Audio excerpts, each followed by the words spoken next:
live from the O'Hara Construction Studio in downtown Jackson. It's the Bart Hawley Show. I'm David Rice, inviting you to join Bart and his guests. From Henry Ford Jackson Hospital athletic trainers Megan Colvin and Andrew Indonian. From the Bohm Theater in Albion, Executive Director Shannon Akins.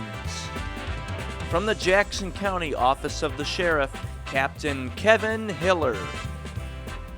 From Grand River Brewery, General Manager Heather Swan and Melissa Morse.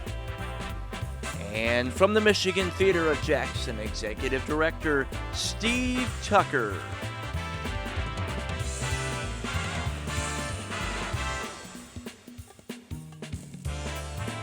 And now, here's Bart. Thank you very much, and good afternoon, and welcome. Great to have you tuned in today on a chilly Thursday afternoon. 46 degrees.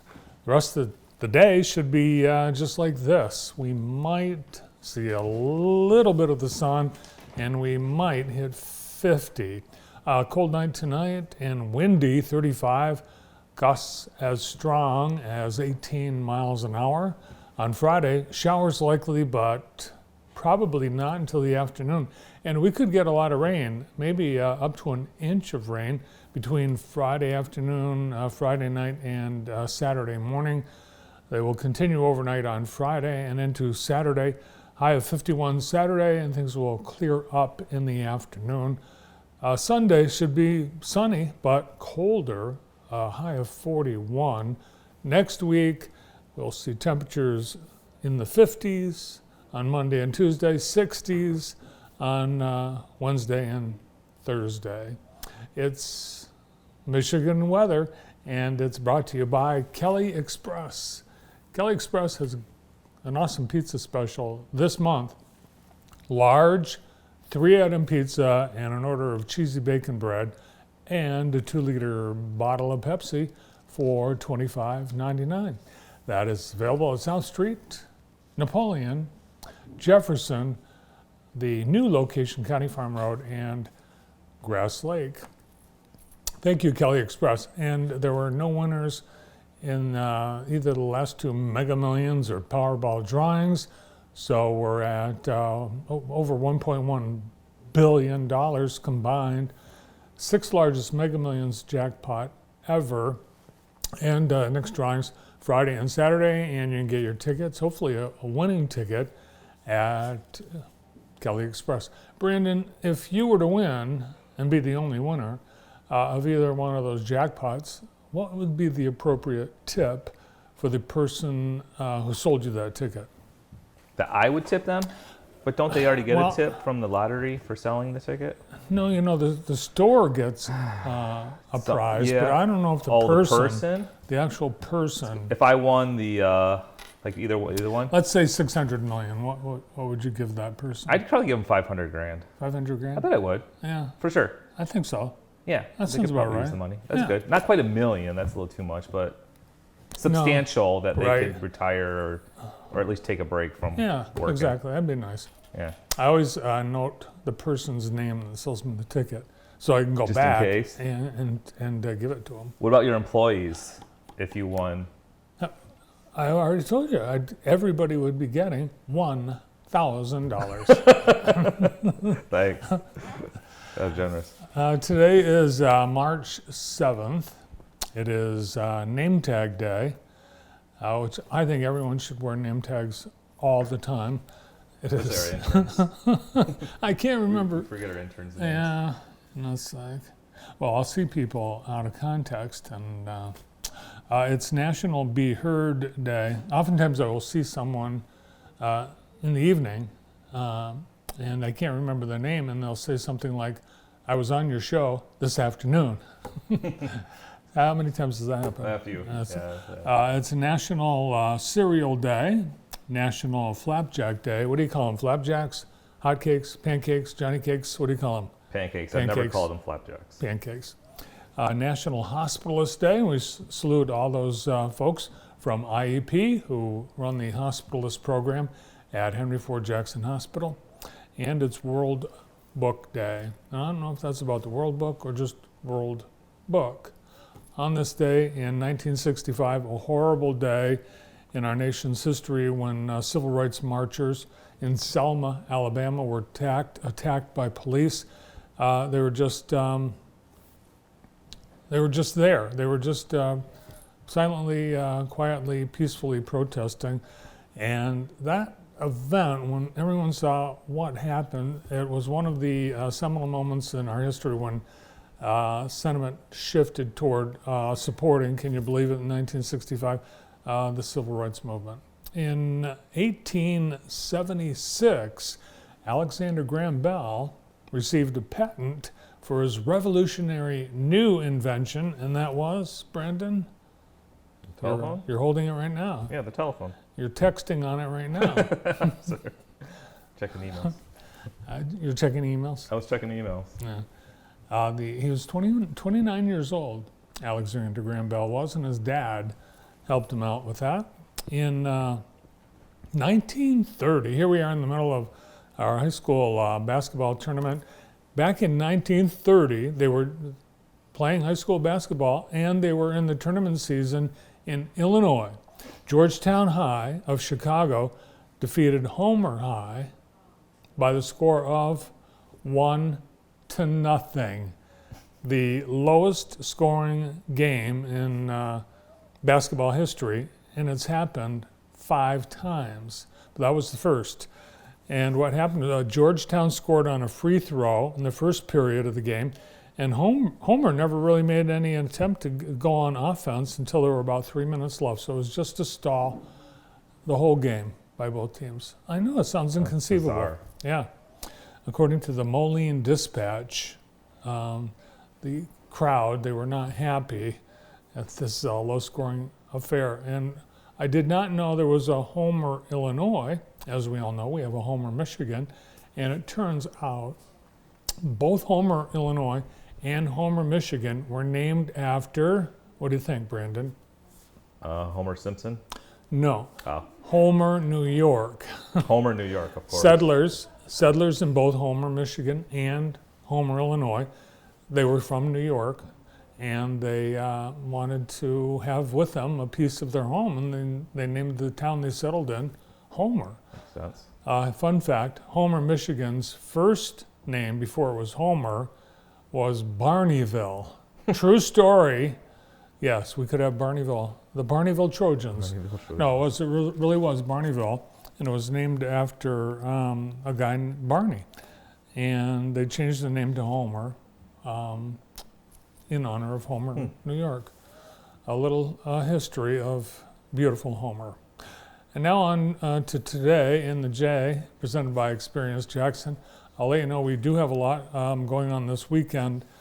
I'll save that for you to explore on experiencejackson.com. And Today in the J this weekend. Tonight, Root Station is playing at Enchanted Forest from 7 till 10 p.m. Enchanted Forest hosting live music every week, typically Thursday, Friday, and Saturday. And this group, Root Station, is 4 individuals.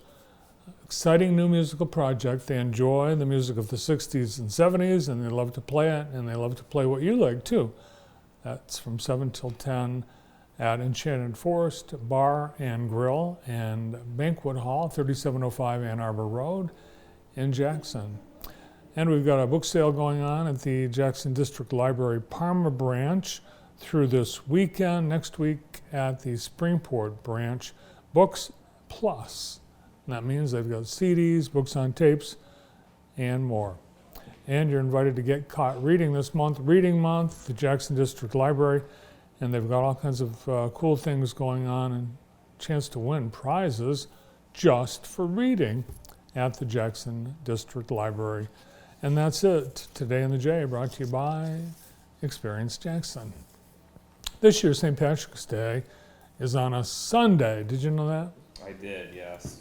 So we'll see, I guess, a lot of things may be being adjusted to allow people to celebrate in their traditional way on St. Patrick's Day. The folks at Family Service and Children, Catholic Charities of Jackson, Lenawee, Hillsdale, these are the folks that are doing the box lunch on St. Patrick's Day again this year.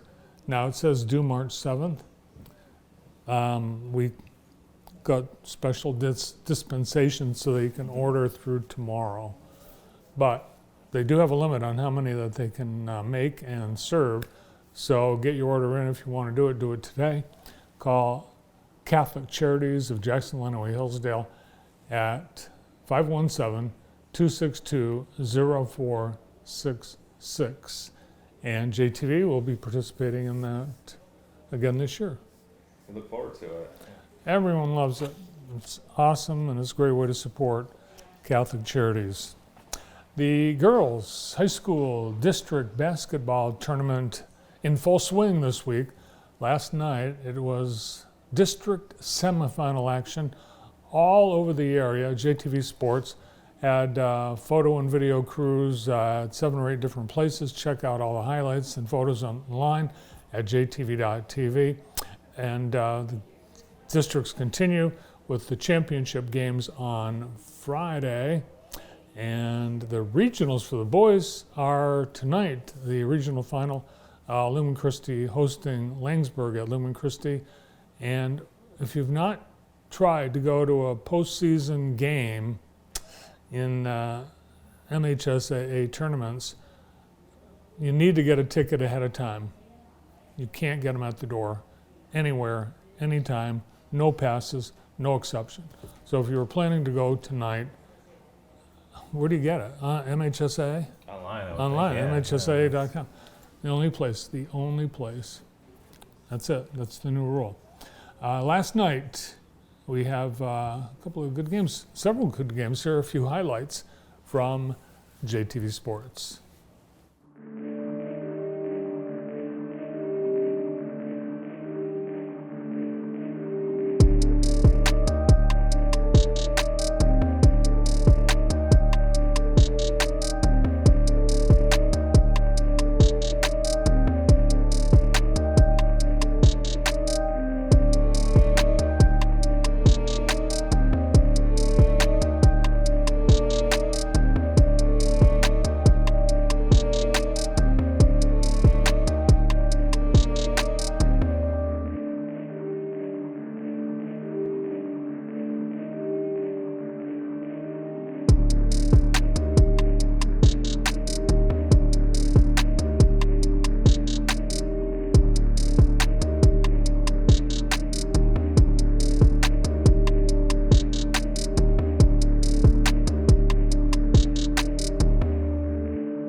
Thanks to Tri-County Water for great water in the County National Bank Green Room. Tri-County Water serving our area and all of South Central Lower Michigan since 1966. Visit tricountywater.com for all their services and products. Today, the sponsor of the day on JTV is Nostalgia Inc. Nostalgia Inc. is located on Mechanic Street. Nostalgia Inc. and Game Place, they are your headquarters. So cool that we have a full-service, huge comic book store, and that is Nostalgia Inc. Lots of games, toys, collectibles. It really is just a fun place to walk around and check it out. We're inviting you to do that. Nostalgia Inc., Mechanic Street in downtown Jackson. A great lineup of guests on our show today. We've got athletic trainers from Henry Ford Jackson Hospital Sports Medicine in the green room waiting to join me, Megan Coleman and Andrew Endonian. And they are at schools taking care of our student athletes. Shannon Akins is the new executive at the Boehm Theater in Albion. Captain Kevin Hiller will be back with us from the Jackson County Sheriff's Department. They have a child seat campaign. From Grand River Brewery, Heather Swan and Melissa Morris. They're gearing up for St. Patrick's Day. And we'll get an update on the renovation at the Michigan Theater from Executive Director Steve Tucker. All here today on JTV. Thank you for being here with me and all of us. And we get started with Megan and Andrew right after this.